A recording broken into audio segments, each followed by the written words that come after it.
Hey IndyCar family, I'm IndyCar Dad, your host for IndyCar News in 5 minutes.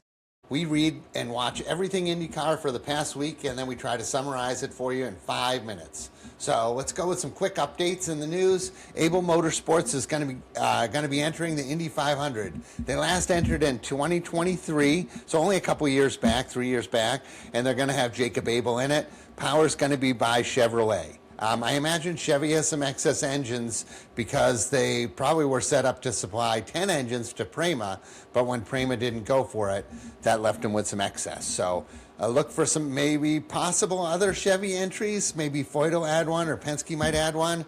That'd be exciting. I want to see a bump day personally. I like bump day. So, in small news, Indy 500 tickets started arriving, so I got my tickets. I hope you got your tickets. If you haven't got yours, it might be time to start getting worried. And in even littler news, Counting Crows was announced as the Carb Day concert. I know two people that will be excited about that. Yep, Mr. Jones and me.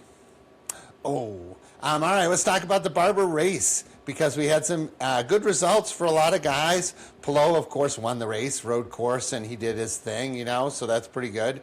And then Lundgaard was second. Nice podium finish for him. And Graham Rahal was on the podium as well. Good to see Graham back there. David Malukas, Kyle Kirkwood, Marcus Armstrong all had great results. Then Scott Dixon, Santino Ferrucci was in there. And Marcus Ericsson and Joseph Newgarden rounded out the top 10. The top rookie was Kyle Collette, but the top rookie was only in 21st place. Barber is definitely not a place for the inexperienced. So, all right.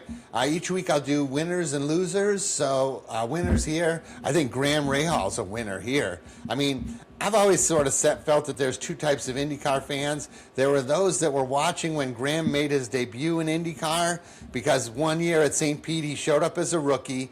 He led more laps than anyone, and he won the race over some stiff competition, too. This is in the days when, you had Scott Dixon, and Elio was in his prime as a street fighter, and all sorts of stuff like that. So he beat some heavy hitters, Dan Weldon and such. So Graham had a great weekend, finishing third.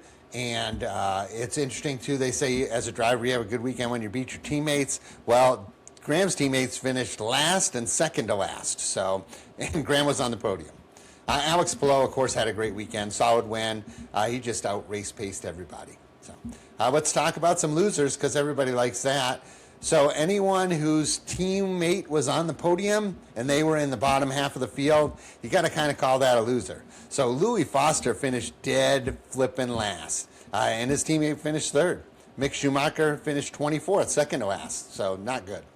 Kiffin Simpson finished 20th. His teammate wasn't on the podium, but it wasn't a great finish for Kiffin. And then Nolan Seago and Pato O'Ward, Nolan finished 18th and Pato finished 17th.